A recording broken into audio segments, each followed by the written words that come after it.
Welcome to the Mentally Ill Creative Podcast. This week we have a special guest, Amanda Rizzo, who is a music teacher as well as a composer, which is the coolest part, in my opinion, of what she does. How you doing today, Amanda? I'm doing pretty good. Thank you for joining us. So to get things started, I like to do a little icebreaker where I ask basically A, B, or C, and you choose, and then I'll ask you the corresponding question. All right. All right. So A, B, or C? B. Okay. What motivates you when you are feeling when you're not feeling your most productive?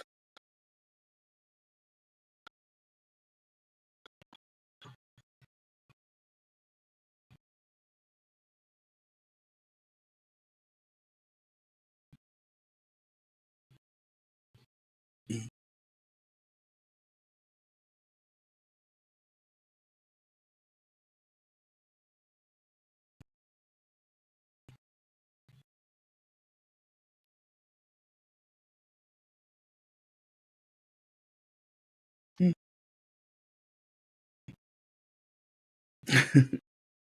That's pretty cool. When did you start doing the open mic thing? Are you like performing, or are you just like going to watch, or both?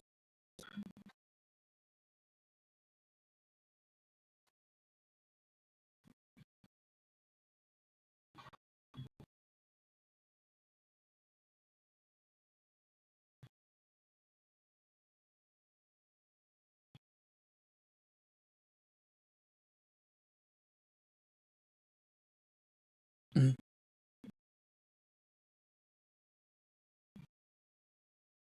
I agree with that, and it also gives you a chance to work on your craft and make sure that you're try. Is it like, are you getting a chance to try out like new stuff? Are you doing covers?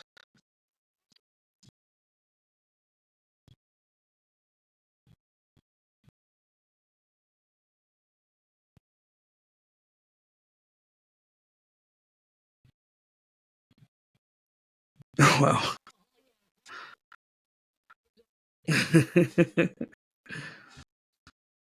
That is very cool.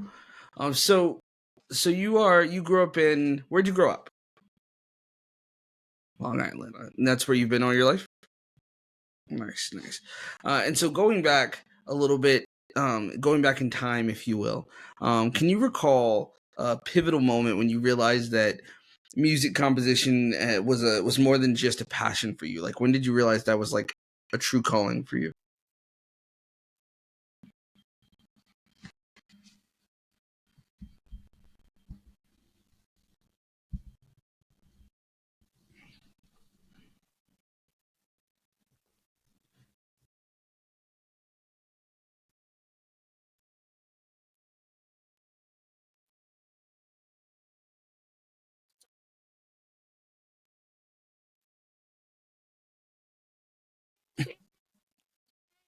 So I started writing just like theory stuff here and there.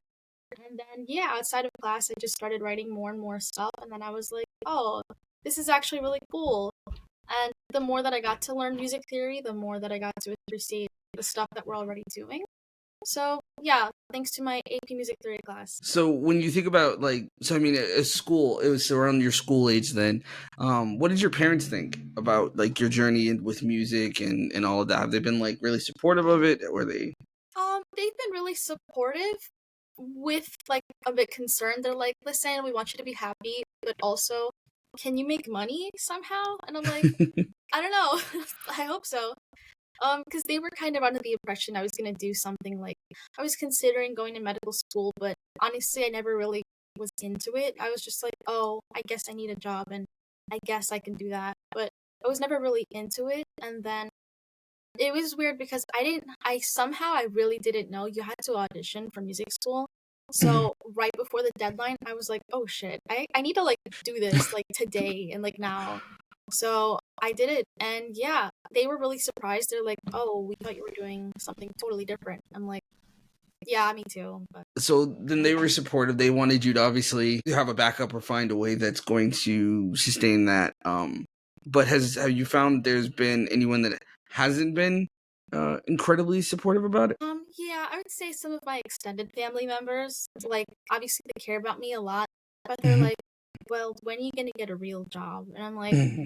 "I'm not. This is my this is first of all, I'm not. This is my job." Like, even though I'm not doing like a 9 to 5 every day, um, part of the grind is you're gonna do like a lot of things. Like, I'm not just going to do this, and this. Like, I gotta do a combination of stuff for an income, so. That makes sense. That makes sense. How does that feel though? Like dealing with when you come up against that? Because I know that like personally, I've had that be something that I brushed up with a lot growing up. Like as much as my mom loved me and stuff like that and loves me, I know that she was very Oh, yeah. concerned about like my creative pursuits. So I just wonder, like, it was tough for me, but I wonder, is it like tough for you? How do you deal with that? Yeah, it's tough sometimes. I try to have a bit of empathy and just think like, okay, well maybe in their day, like you couldn't really do any of that stuff. Like we're in a totally different generation now, even though it's so hard to survive out here and so hard to afford to live and do things. Things are also a lot more accessible, so I don't have to like be a stay-at-home housewife while my husband's at war. Like I can just go and like do whatever I want. I don't know, I guess I appreciate the concern, but it does like sting a little bit because I'm like, no, I want you to have faith that I can do it, you know? That makes sense. That makes a lot of sense. So you just finished school recently, right? Yeah.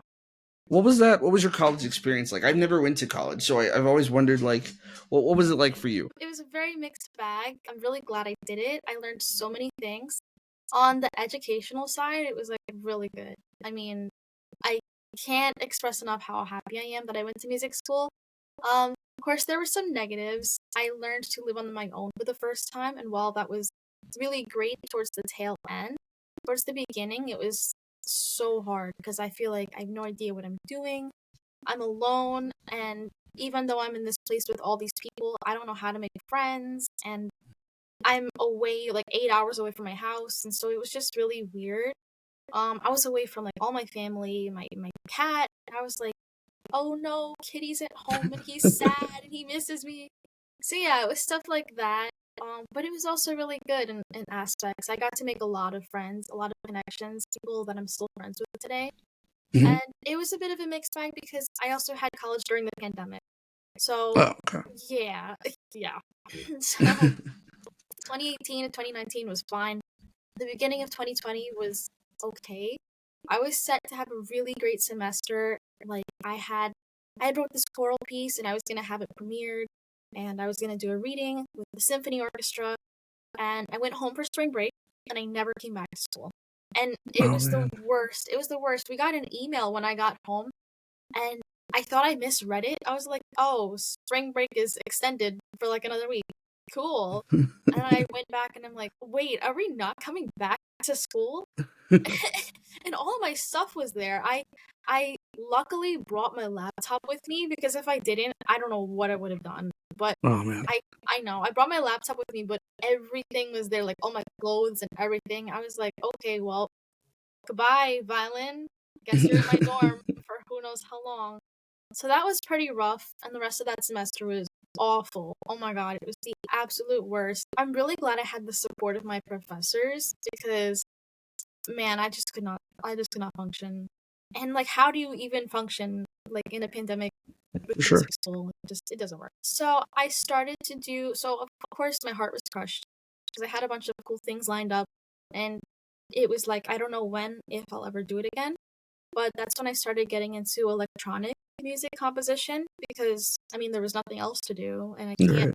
go out and collaborate with people. So I took these classes with Dr. Sommerfeld. He was my private composition professor. He's the best. He taught me so Okay. many things. But he taught me a lot about using like a DAW or using Reaper. And I'd never thought of those things or thought of to even do those things. So I started learning like, oh, this is how you record something. This is how you arm a track. And then it was just from there, it's like it's kind of all I did since then. You said that it was awful, like the whole. I mean, obviously, it was awful for like everybody, but Yeah. like, are you? Well, first, let me ask you this: Are you a more of a introvert or an extrovert or somewhere in between? I think I'm somewhere in between. I think it depends. I like to go out, but then at some point, randomly, that I can't predict, all of a sudden I'm like, okay, I want to go home now. I'm done.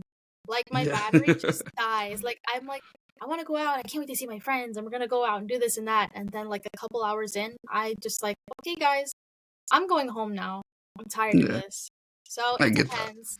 I get It's that. hard because like socially, people are like, "What? You don't want to stay out for more drinks?" And I'm like, "Not really." Because I asked that because it's like I know that for me, I'm an introvert myself, full on introvert. So like I thought that the pandemic would be like heaven in a way, Yeah. like for in that kind of situation, but it kind of had the opposite effect on me. It kind of had this I developed like agoraphobia for a while and like really couldn't go anywhere and was like all of that, but and it's had like lasting effects, and I wonder has that happened to you? Have there been any lasting effects for you Oh yeah. from the pandemic?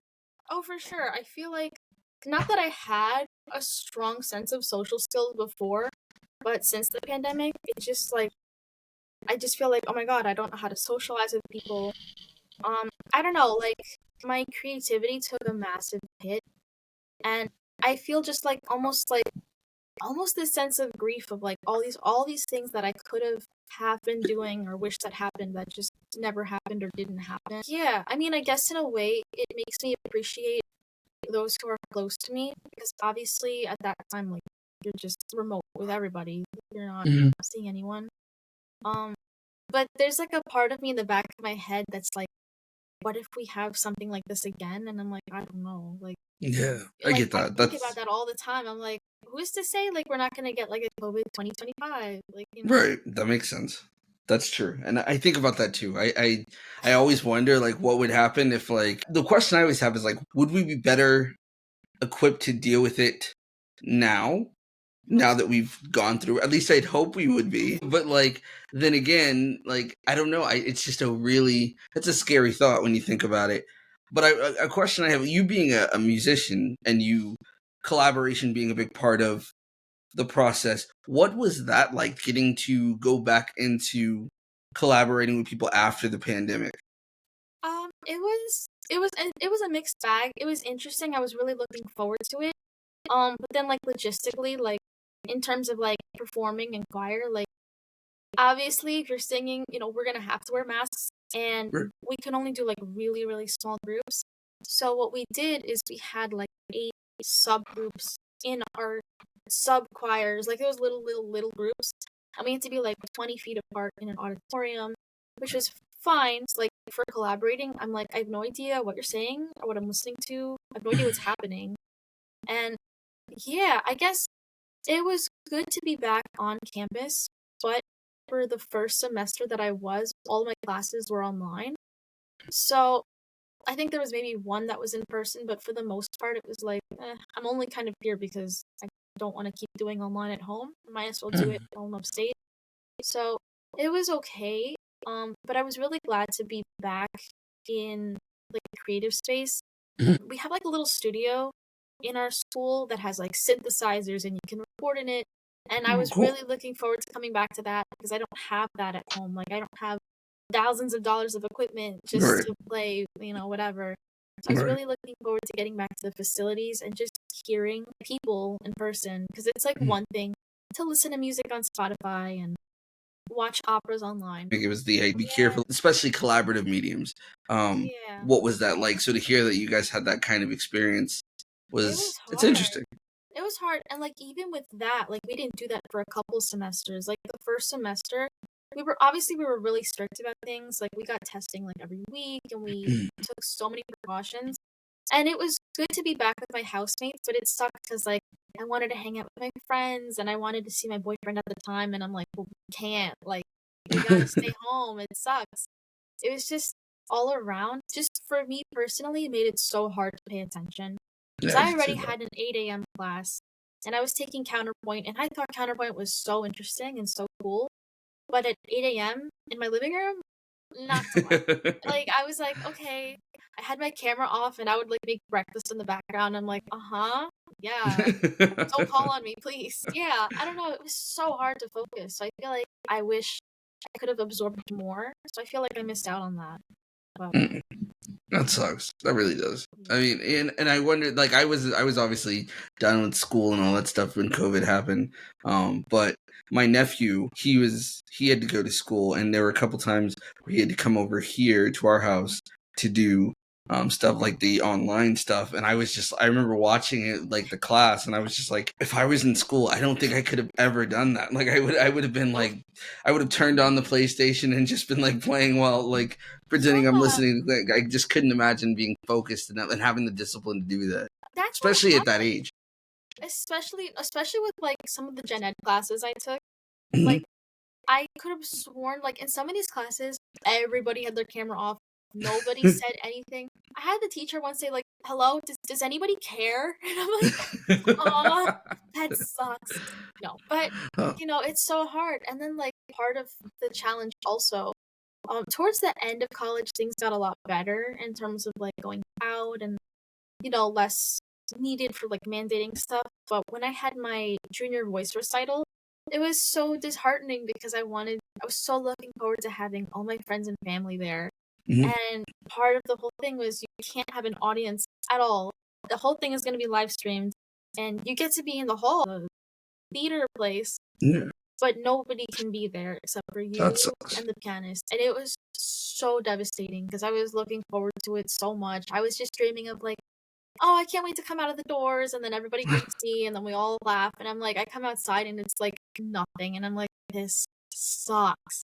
It was Oh really man. bad, but my parents did watch the live stream, and they like Okay. spammed the comments. So I was like, okay, I Spam the guy. sure. But then my housemates like they drove over as fast as they could from the townhouse to the building. So I just stood outside waiting in my recital dress, just like, okay, now what? And they showed up. They're like, "Oh my god, congratulations!" I was like, "Yay!" But yeah, it was really weird. It was awkward too because I would finish singing and then it's just silence, Silence. and I'm like, Yeah. "Okay," and yeah, it was weird.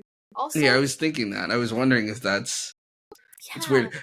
It's kind of funny because it's like I don't know if you're a fan. I don't know if you're a fan of like wrestling or whatever, but I'm like I have like an on again off again relationship with wrestling, and I was watching like old wrestling videos from like during the pandemic, and they would like be wrestling in an empty arena with like all these like all these screens of people that were like watching it at home, and I was like, that has to be like anybody that does performing arts during this thing, it has to be like the most awkward thing ever. It was So so awkward, and like walking on stage, I had to wear a mask, and they let you sing without a mask, but they actually asked me to rehearse taking my mask on and off and putting it on a stool. I'm like, this is so weird. Like, can you just go on stage and practice taking this off and putting it down and putting it back? I'm like, why? That's so weird. I mean, yeah, okay, I'll do it. But like, it was really weird. It was a very weird experience. So I feel like I missed out on that a lot because I wanted it to go so differently. Like the Mhm. performance itself was really good. I guess I just imagined it differently. Differently, yeah, that makes sense. I get that. So let me ask you this because I'm currently in school at the moment, and my experience so far with school has been it's like a roller coaster of like I'm here for a reason. I know why I'm here, and the goal is to end up here, but there are some days where it's like I don't really know why I'm here. I don't know if I really want to do this. This is like a nightmare. I wonder, did you have experiences like that when you were in school with music? Oh, absolutely. All the time. Especially in an environment where everybody else is doing the same thing. And I do it all the time. I'm always like, oh my god, this person sounds so much better than me. They have so much more experience. Why am I here? I don't even know why I'm here. I'm not a real musician. I have so much like self doubt. And yeah, it was really hard because obviously it's like, even in film, like it's just a competitive industry. And then Yeah, there's days where it's like, if you already have like, you're struggling with anxiety or depression or self esteem, that's already there. And then yeah, if of you course. added like you're putting yourself out there, it's not like if I was an accountant, like I'm sure that would suck. Like, oh, I'm such a terrible accountant. But it's just like something about being creative. It also reflects on you, like as a Yeah. person. So that's why I'm like, oh no. But yeah, there was plenty of moments that were like that. Honestly, what helped is just getting to the next good thing. that I was looking forward to. Like, I was like, okay, I hate doing X, Y, and Z, but when it's over, I'm gonna have an album, or I'll finish Yeah, this class, or something like that.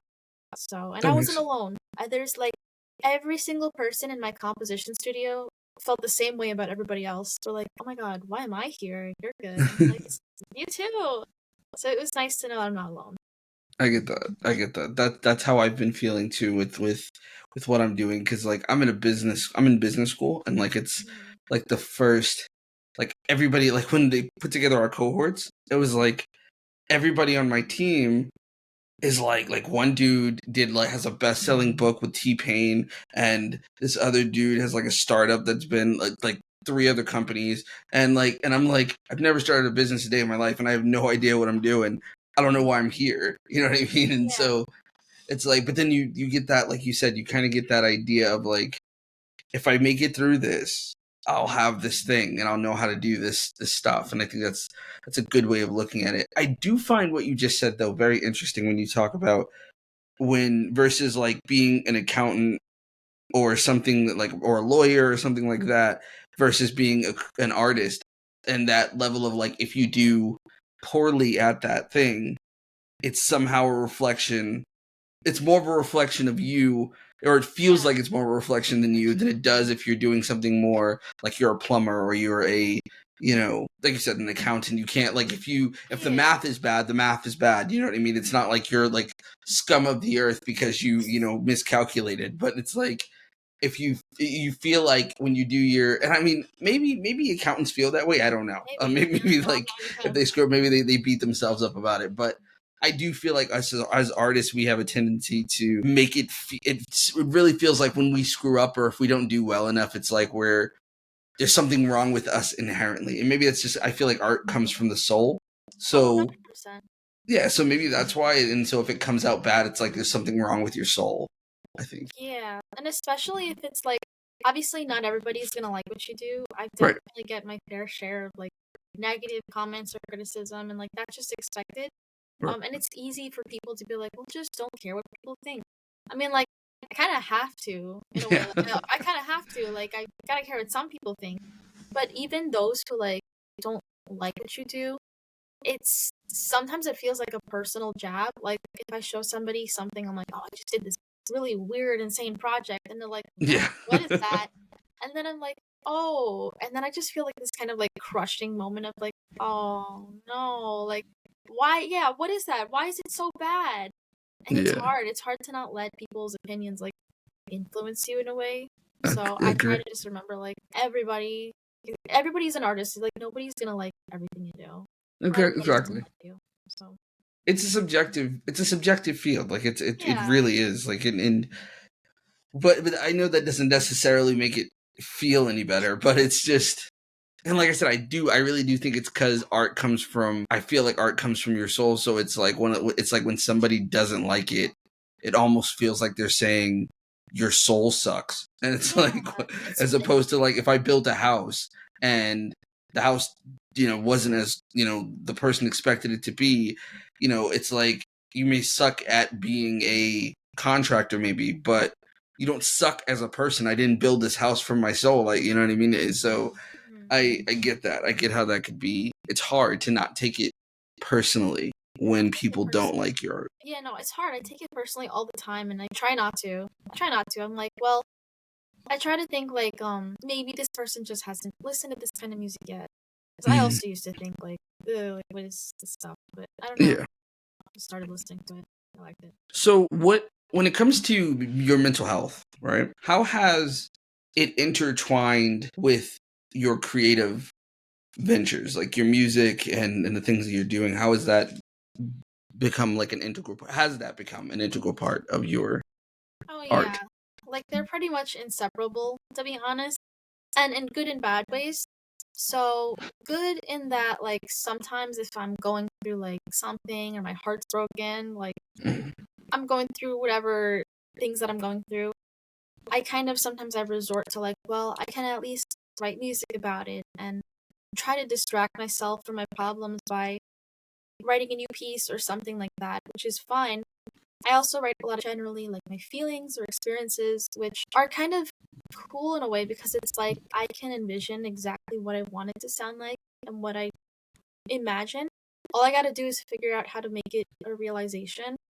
And it's a good distraction just for like dealing with whatever. And yeah, if I'm dealing with stuff, I do write a lot of music, but then there are times where I'm dealing with stuff and I don't want to write music and I just feel like I'm sad and I'm just gonna not do anything and I just feel terrible and awful.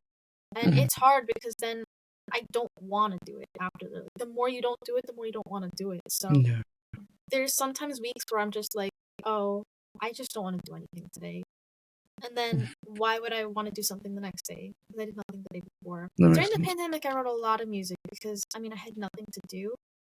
But yeah, I write a lot of music, especially like as it pertains to like mental health or how I feel.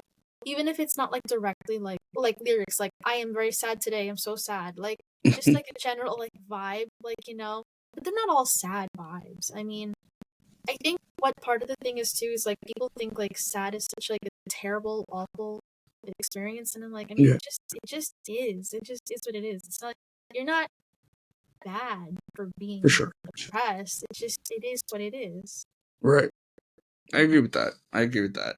I think that sometimes we live in a society that's very um, there's a thing that a lot of people I recently had like a disagreement with a friend who was telling me that like toxic positivity is not a thing, and I was like, no, but it kind of is a thing where people make you feel bad for being sad, or like don't be negative, don't be negative. And it's like sometimes I feel a little negative. It's Yeah, okay. like you can't be happy all the time. Exactly. It's, The people that are, they're lying. They're capping. You're for not. sure. You are lying. You're not real. For sure. What Yeah. about Go go ahead. ahead. Sorry. No, sorry. Go ahead. I was gonna ask you about like writer's block. Do you deal with that very often? Yeah. Yeah, a lot, honestly. Like I have ideas of what I want to do, but then I just don't know how to actually make it happen.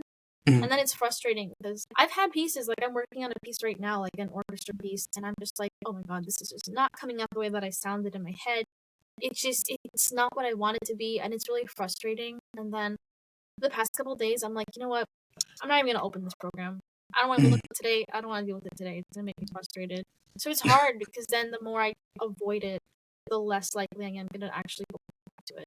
So Mhm. yeah, I definitely deal with writer's block, and it's just like it's like an echo chamber almost.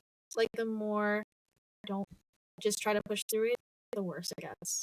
So Get that. I get that.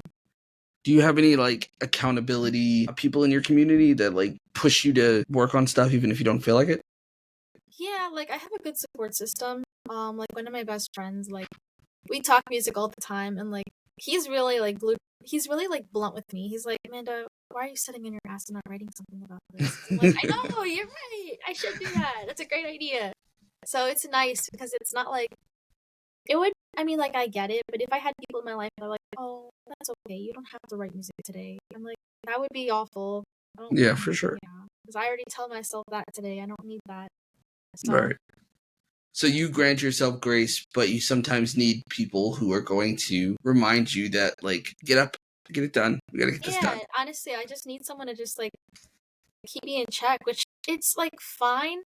It sometimes it sucks though, because like I'm just like, damn, I wish I could just feel motivated all the time by myself, but that's just Yeah. not like realistic. Yeah. You Um, need support. Like it's just like you can't just do things by yourself. yeah. I mean, being creative is not something that happens in a vacuum. At least not anything worth sharing, I Yeah, guess. for sure. Because I feel like anything that comes from a vacuum, which is weird because like screenwriting, for instance, is one of those things that isn't so much a collaborative thing. I mean, like I have people that read my work and help me to make it better. So fortunately, I have like a group of people that I can connect with. But I mean, it's one of like being a writer in general tends to be one of those things where you kind of do it on your own. But I Yeah, think that's the cool thing about music is that you kind of it doesn't necessarily force you. Don't have to. You can create music, I guess, by yourself if you wanted to, but it's works so much better when you work with other people and you have other people that you can sort of go to and say, hey, I'm not feeling like doing this right now. And they can sort of give you that push. So that's kind of a cool thing. Yeah, especially genre-wise. Like genre-wise, like if you're doing electronic music, it's easier to be like alone, but if you're doing like a band project, like it's really nice to bounce ideas because then Yeah, it's like a really cool echo chamber of like I want to do this, I want to do this, and then like we all want to do a bunch of things now. that makes So sense. it's pretty cool. Speaking of like community though, do you feel like the creative community that you're a part of does enough to address mental health issues? Easy to just fall into the trap of we'll just do stuff. I feel like social media it's such to get things out there out of nowhere. Like I have to use social media, which sucks because I go on Instagram or I go on TikTok and you're scrolling through your reels and you see this dude shredding a guitar and then this 7-year-old playing a violin and this and that and then you're just like, wow, why am I not doing any of this? I'm awful. Look at all these people doing all these things and it's hard because like nobody ever talks about okay, maybe this person's making a TikTok shredding on guitar before. Like this Mhm. person has to practice for hours and you're just seeing like a little slice of it, but like you're not seeing the hours of like making mistakes or struggling. Like you're just seeing like what they want you to see. Which is hard because I have to remind myself that a lot when I'm on social media. I'm like, oh, just because this person is like completely shredding this like box concerto doesn't mean that like that I can't. They just don't show you how long it took them to get there. That Like makes sense. I'm trying to learn for no reason in particular. I just wanted to. I'm trying to learn Flight of the Bumblebee on piano, and I'm Mm. not expecting it to happen like even in a year. Like it's gonna take a long time, but I've started to, and I just had this thought in the back of my head. Like I was like, it'd look really cool on TikTok, but people have no idea how long that took to get there. Like people are like, wow, awesome, cool, do it again, and I'm like, you have no Took me like 80 idea. years You to don't learn this. understand. You don't get it. Yeah, I don't know. It's hard, and I don't know. It's like I'm sure, like, I feel like this applies to a lot of communities, but people don't really treat mental health and mental illness like physical illness. Mhm. Like, people would never tell you if you broke a leg, well, just walk, Yeah, sure. just get off those crutches and start hopping around. I'm like, no, it doesn't. Like, just get happy. Just stop Yeah, being that's true. anxious. Just don't think like that. I'm like, gee, you think I would have tried that by now? Like, it doesn't. No, that's not how it works. Thanks for the I thank. never thought of that. Oh my Like, god. Solves. No, like it doesn't work like that, and it sucks because then people are really judgmental, and I don't know, it's hard. It's like, and this just goes for general like disabilities, but I feel like hidden disabilities, like if you have like I don't know, if you look at a condition that people can't necessarily see, they're just really quick to judge and be like, well, why aren't you doing more? It's like everybody's gonna say that. Like, what is more? Like, what's enough? So I don't know. point. That's a good point. I think there's two things I want to say to that. Because one, I think when you talk about social media and how like people don't really see the work that got you to the really cool thing that you're going viral for. I just had this conversation with my niece yesterday because she was talking about she was watching a documentary. She's a singer and an artist herself, so she was talking to me about how like she was watching a documentary about like Kanye West and about Eminem, and they were talking about how they got to where they were or where they are, and how it seems like there was never a moment of doubt for them, that they never had times where they were just like there was like no discipline to what they were doing, and it just seems like they were like these fully formed people that just wanted to do it. And I told her, I was like, everybody's movie is beautiful after the director's cut. Like it has to be edited. It has to be, so like when you see these people on social media, and I get it, I do it all the time whenever I see like a filmmaker put a clip of their new movie and I'm like, oh my god, I wish I could do that, or like I'll never be able to do that type of thing. And it's easy to start comparing.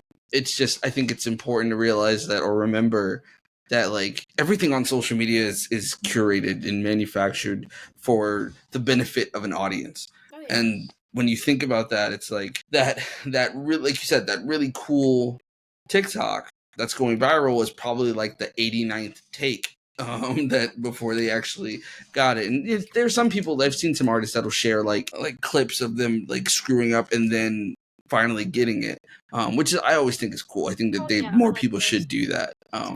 But Or the it's other like the thing, unfiltered. what'd you say? Sorry.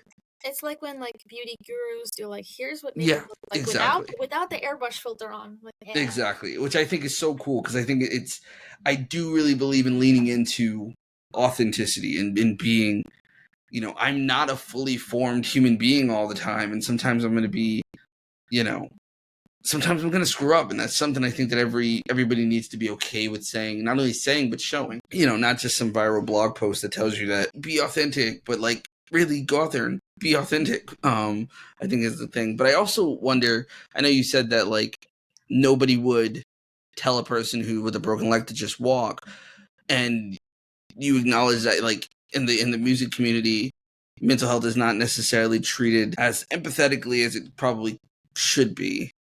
Yeah. What do you feel like? What more do you feel like could be done? And if like you could send a message to the community as a way to improve, what would you say? What more could be done? I'm not sure. I guess just have more compassion for one another and just patience. Like with being a composer, it's hard because when I started this, I'm like, oh, every week and every month I'm gonna do this, this, and that, and I'm gonna work at a consistent rate, and that's just not logical. Like that's just not gonna happen. Like sometimes I write a lot of music, and then sometimes I don't write anything. And same thing like just musician in general, like in terms of practicing and performing. I'm sure everybody goes to this, but like for example, like I sing and then there's periods of time where I'm like, wow, I sound really great, I sound awesome. And then there's times where I'm like, ugh, I've not been sounding too good lately. Or periods of time where I'm just like working on a piece and I'm just not making progress. And I'm like, this is just plateaued. And now I feel really upset about it.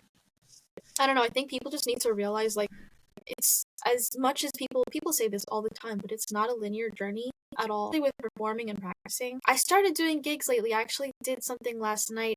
I played with some friends. I wasn't like in like the band or anything like that, but like they texted me. They're like, "Hey, we're gonna be playing tonight. Do you want to sing a couple songs?" I was like, "Yeah, why not? Why not?" And I did, and it was fun. But I couldn't hear myself, and I was like, "Oh no. If I can't hear Oh, myself when I'm singing, what am I gonna do?" And I'm just like praying that this sounds decent. And I think it sounded okay because everyone's like, "Oh, it sounded really good." But also, I'm not them. I don't know. Like, and I'm right. also hard on myself. Somebody took a clip of the tail end of it, and for most of the clip, I was like, "This is really good. This is cool." In the clip, where it was so off key. It was really bad. It was like YouTube compilation level bad. I was like, no, I didn't go on stage and sound like this last night, did I?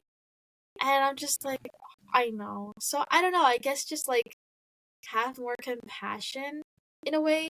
Like when I go to concerts or like local bands and I see people make mistakes, I used to be like, oh, what the heck is that guy doing? Like, what is Yeah. he doing? Why does he not?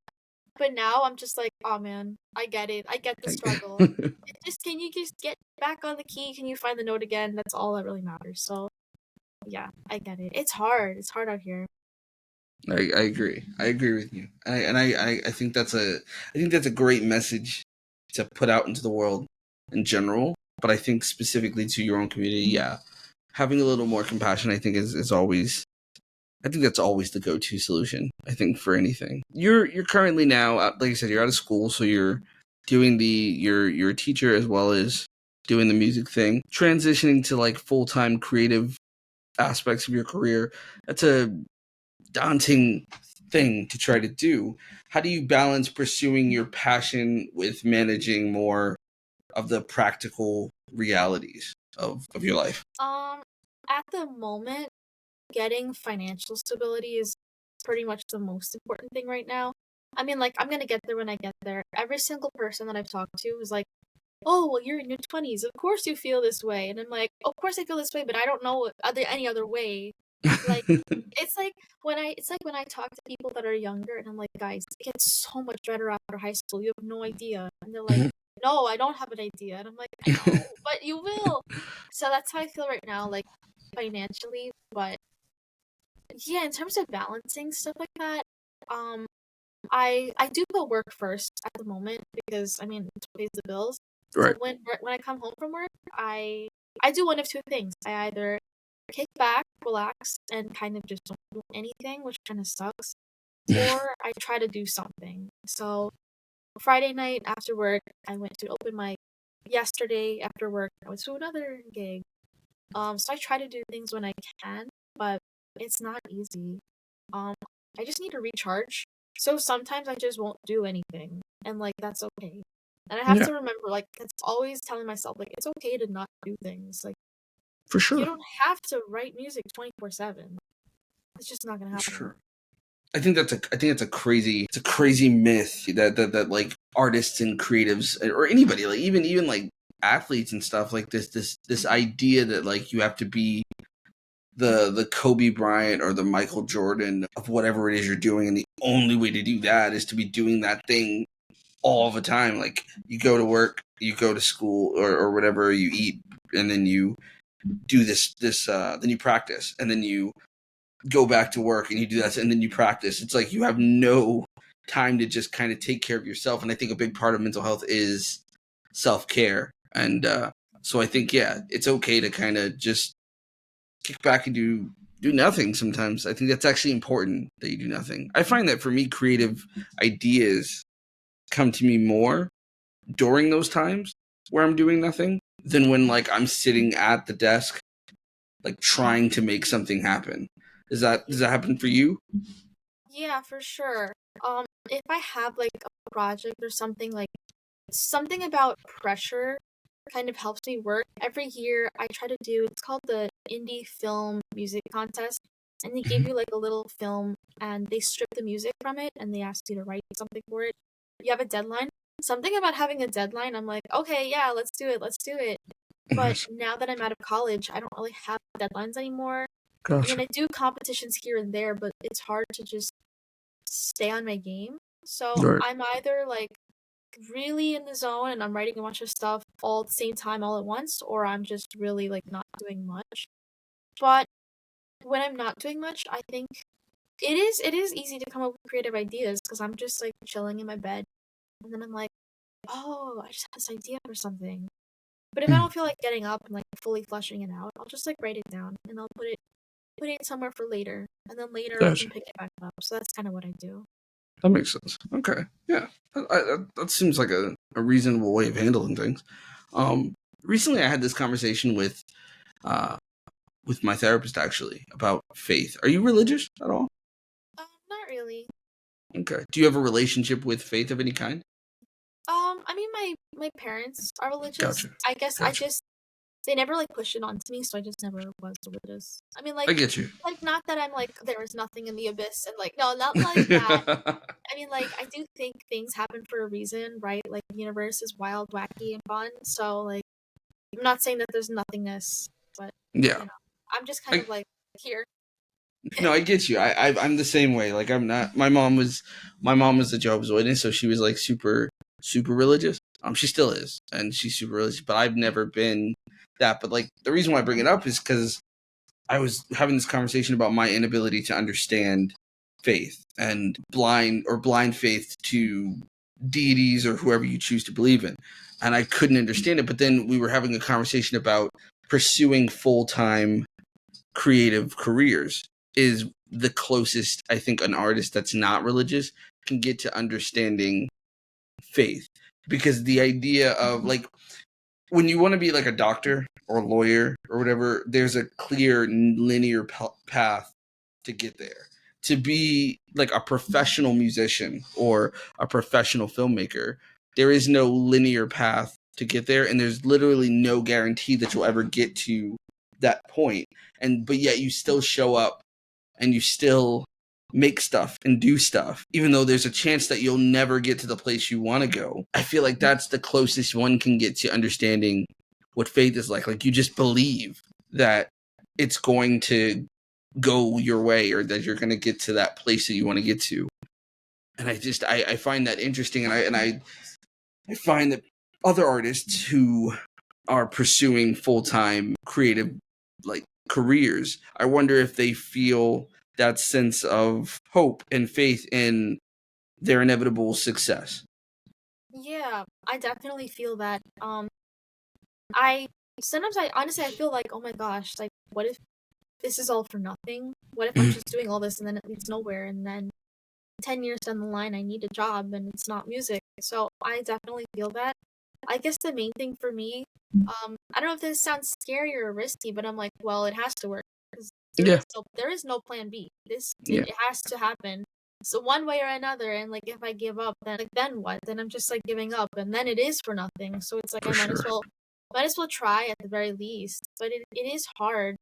Sometimes that I try to tell myself is like, well, even though I feel like I'm not getting anything done now or anything, I'm not doing much, I'm doing more than I was doing, say, like last year or something like that. When I first started, I was like, oh no, this is just gonna be me writing things in MuseScore and it's not gonna do anything. I like that. So I have to have hope that like things are going to go somewhere.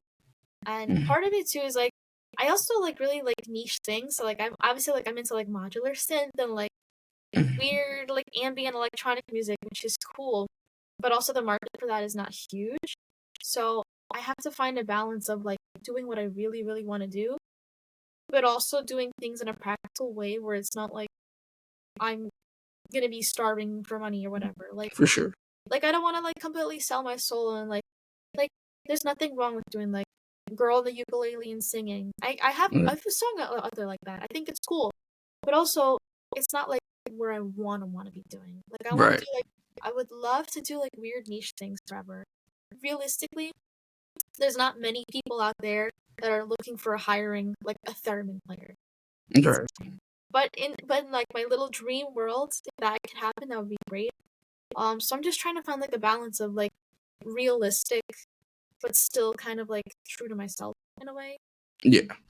I get that. I think from what I've learned and what I've been learning, like in business school and stuff, they talk about like niching down and like really getting granular about the thing that you love. Because sometimes, even though the market may be small for something, sometimes all you need it's like that whole 1,000 true fans thing where it's like all you really need is like 1,000 true fans, and then you can actually make a good living off just that. Because if you find a bunch of people that like I mean, like, let's say you find 500 or even 1,000 people that like, the niche type of area of play that you do. Those people are, if they become like diehard fans of what you do, they're willing to show up wherever you go and do and support whatever you're doing, whether that be like putting out merch or like if you want to like start a podcast and talk about like how did I don't know the music that kind of music and stuff like that and like whatever you do that audience will follow you, and so it's sometimes it does pay pretty well to focus on a really like hyper specific thing because like I don't know, I do know that like I definitely know that mainstream music obviously does really well, clearly, but it's sometimes really hard to stand out too in a really mainstream world as opposed to like no, but I'm like really good with a harmonica, you know what I mean? And so, that Exactly. kind of thing I think is cool.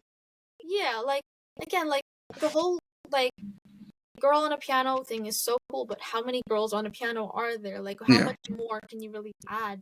Literally, so I I started learning the theremin as of like 2 weeks ago. I went to this event and there was this dude there with the theremin, and then afterwards he let me like play it. He showed me like how to play it, and I'm like, okay, I've been kind of thinking about doing something like this for a minute. Now I've gotten the experience for it.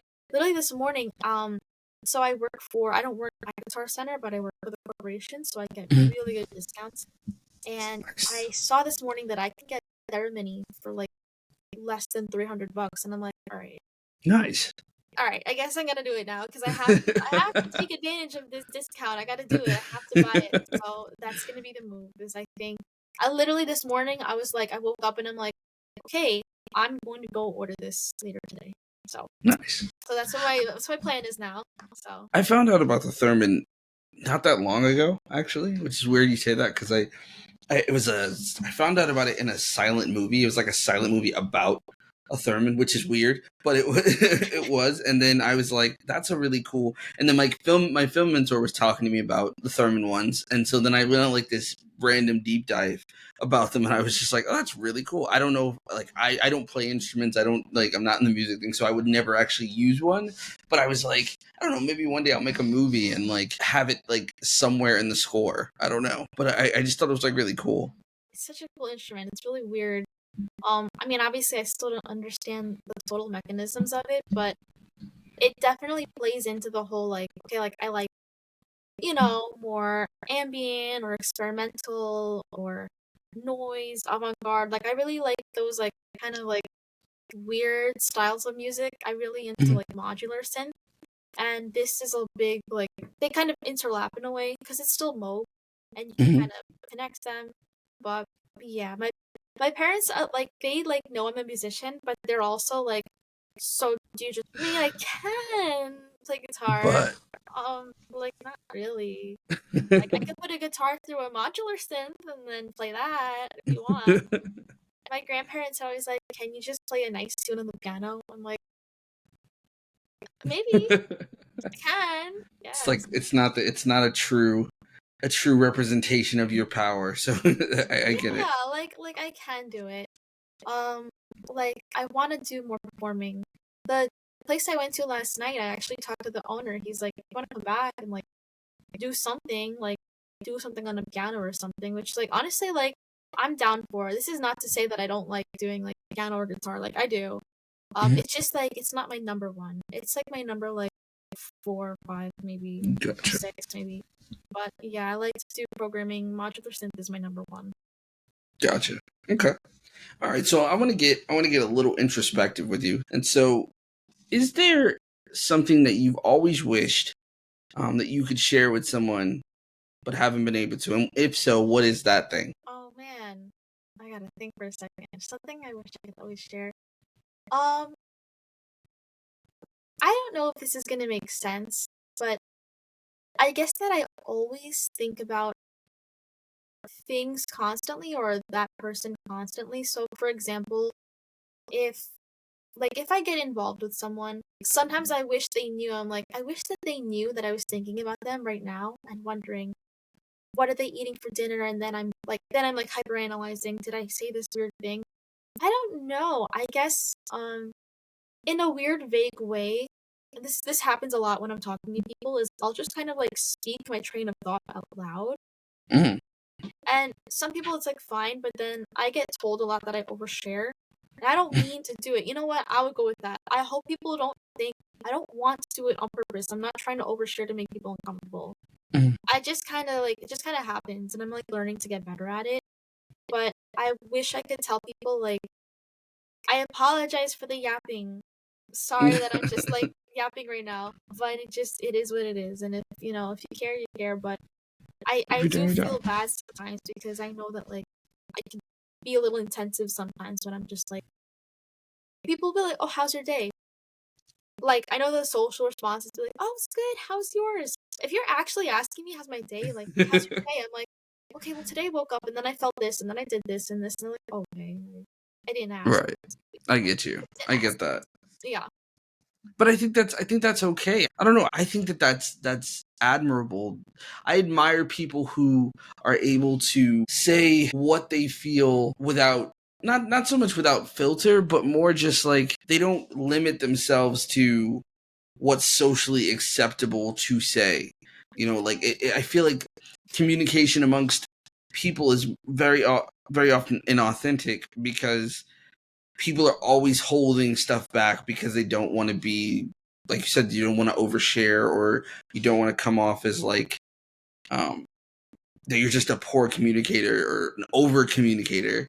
And I get that fear, but I also think that I feel like nobody can ever really know you if you don't show them all of you.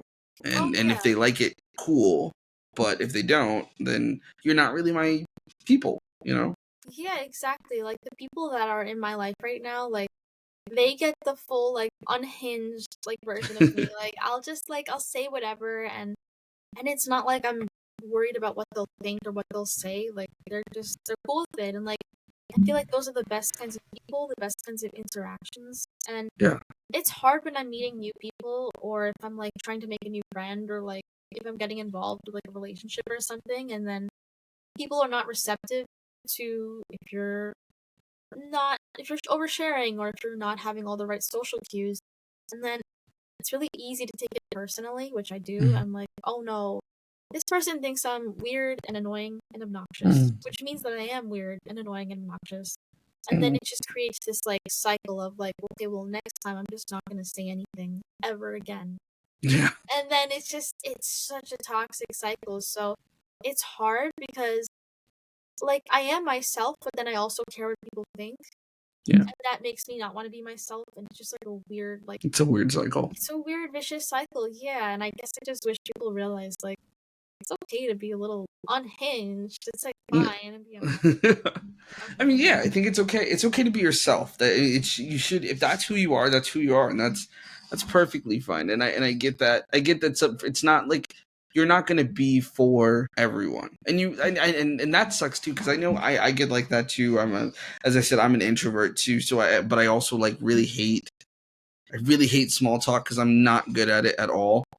So it's like I'm like that meme where it's like somebody's like, how's your day, and I'm just kind of like, there's this asteroid coming toward that's gonna hit the planet, and it's like, and I'm just sitting there, and they're like, I that's not what I ask, and I don't know how to do the whole like small thing. I just don't know how to do it. I like philosophical conversations, and those are the things that I like. So I get it. And I've come to realize that like yeah, you kind of have to just accept that you're not for everyone, and it does get hard not to take it personally when you're not for someone because it is kind of like if they don't like me, they don't like me, and it's like kind of sucks. But I think that it's cool that at your age you're able to kind of still say you're able to, even though you do deal with that anxiety and those feelings, you're still able to recognize that it's okay to be yourself. Like you're not trying to change yourself Yeah, to exactly. fit whoever you meet. You're just kind of you, and then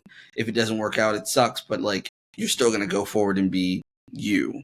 Yeah. Is that fair to say? No, yeah, exactly. Like I'll be myself. Sometimes I have a really bad habit of apologizing and over apologizing. Mhm. So this happens a lot in like relationships, like friendships or personal whatever.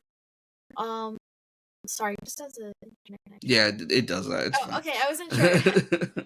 Um, like I'm very expressive, but then if somebody's not really responding or they give me like a one word answer or we're in person and they're just like silent, I just feel like I have to apologize. I'm like, sorry, I hope that wasn't weird or Yeah, sorry, something something. That happened I last get that. night.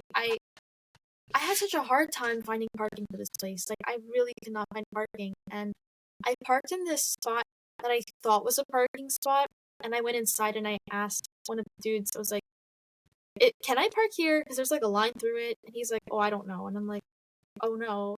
And for 30 minutes, like I was just sitting there, like I had someone with me. Like I was just like, okay, well maybe I can move my car. Do you think it'll be fine? But I'm not sure. And they're like, I I don't get that. know.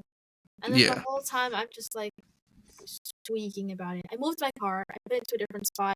And I came back inside and I just kept like, I'm so sorry for bothering you about all those questions about my car. Like I'm so sorry. And I'm like, and then you hear yourself and you're like, oh no. And then you apologize for apologizing and it's just like a yeah. big mess.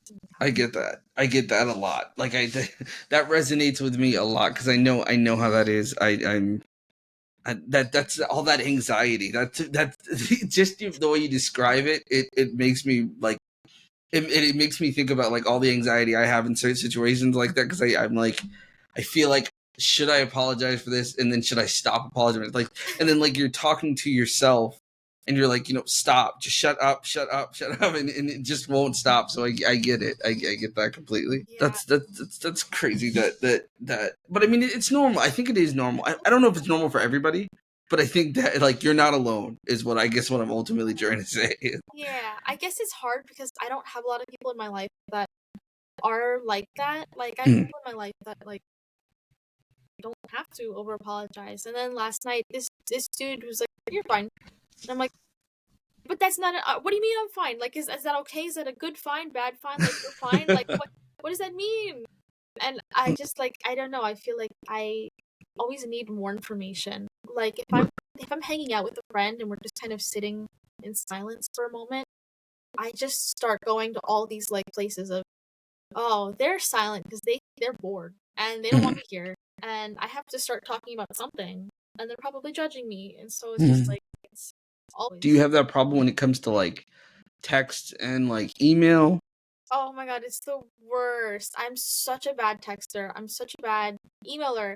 I have a lot of sometimes if I'm writing an email, I do have to like ask like a friend to be like, can you please just tell me if this sounds okay?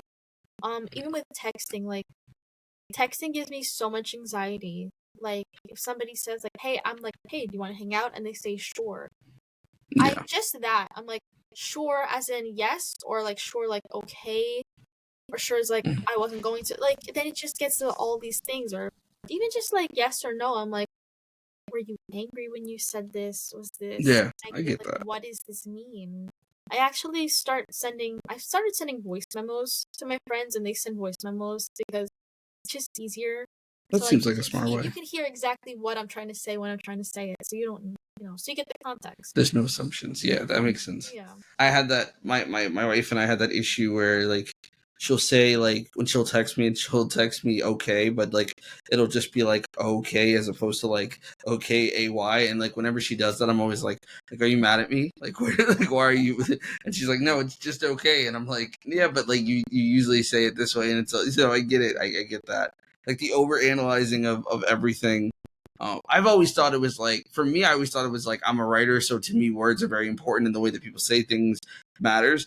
But like, the more people that I meet that I've met that deal with some of this stuff, it's like some of them aren't even like writers, so it's just like maybe it's something else. I don't know what it is. I've never really like I never really asked my therapist about like exactly what that is, but I know that it's a form of like anxiety. I know that, and I know that it might even be like trauma responsive, but it's like I'm not really maybe I'm not ready to untangle that ball of yarn just yet. So Oh yeah, um it's a whole hot mess. Like especially like everything is like related to everything. Like if you have trauma, you're probably gonna have anxiety, which is gonna probably manifest in this way, which is gonna lead to that. And it's just like everything just becomes a big mess. And then what ends up happening is like the things that I deal with, I feel like I don't know where this is even coming from now.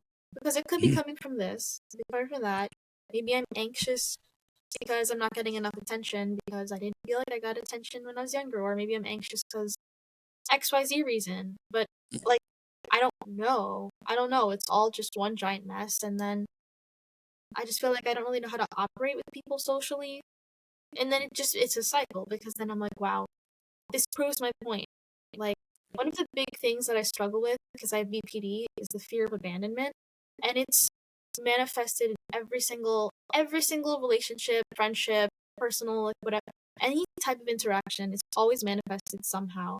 And like there's people that really do care and support me and like they're good, they're solid. But a lot of the times like that fear of abandonment manifests itself in a way where it's like I act out like please don't leave me, like please do not abandon me. And then it becomes this like clinginess. It becomes really I get so clingy and I hate it. I hate it because I hear it and I see it and I know they hear it and they see it.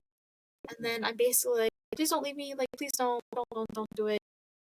And then they leave because I'm acting in a way not wanting them to leave. And so it's like that fear of abandonment creates abandonment, right, which is like it a creates cycle. self-sabotaging. So bad. It is so bad, and like I deal with that all the time, every day. I don't know how that's gonna like. I don't know how to make it better or how to deal with it. It just like kind of it is what it is. But that's probably like the worst one of it all. Is like just that. Like if I could find a way to deal with that, then like we're good with everything else. But that is like the number one thing that I haven't figured that out at all. Are you in therapy now? Yeah, I'm in therapy. I'm Does in that help at all? Yeah, so I'm in group therapy as of like 2 weeks ago. I was seeing an individual therapist for about a year. But it was like a transition to get into another program just because my Mhm. insurance was like, haha, no more therapy. So he let Gotcha. me know. He let me know in ahead. He let me know a couple months. He's like, just so you know, these are gonna stop soon. So Mhm. you need to find a plan. And I did. Like, and I'm really glad that he was able to tell me that because healthcare, love it. It's totally not awful. And so I just started this group. I've been to only like 2 sessions so far, but it seems to be helpful. It's for emotional regulation, and there's a bunch of women of different ages in there. So like I mean I'm new. I don't really know anybody or like what's happening, but like we're gonna try and explore things like boundaries Mm, or just like basic like things. makes sense. I have so much learning to do, Of course. which is part of the thing is like this is just how I've been thinking for my whole life, and it's Yeah. obviously it's not working. So how do you unlearn years and years and years of this? You know. It takes time. It takes time for sure. I've been in therapy since I was 8. So, and I'm still working on figuring out what got rewired, or what, the wiring that's going on up there, and what's, short circuiting and what's not, and how to get back. So I get it. It's good that you're on the journey and you're on that path, and stick to it, because I think it'll be helpful for you. I have a question for you that I recently started asking guests on the show, because somebody asked me, and I thought it was a really good question. So I'm going to ask you. Imagine that, like, tonight was your last night on Earth, right? What's one thing that you'd regret not expressing, and why have you held back from doing so? Oh, one thing I would regret not expressing. I guess I wish I would regret not expressing to my close friends how deeply I care about them, because they know, and I know they care about me, but we're not like mushy. I'm not like, oh my god, I love you so much. I'm just like, yo, what's up? What's good? But like I've never like explicitly been like, you are the best person on the planet. And like I guess I would want them to know that. Like for like have it on record so they're not just like, okay, she's no.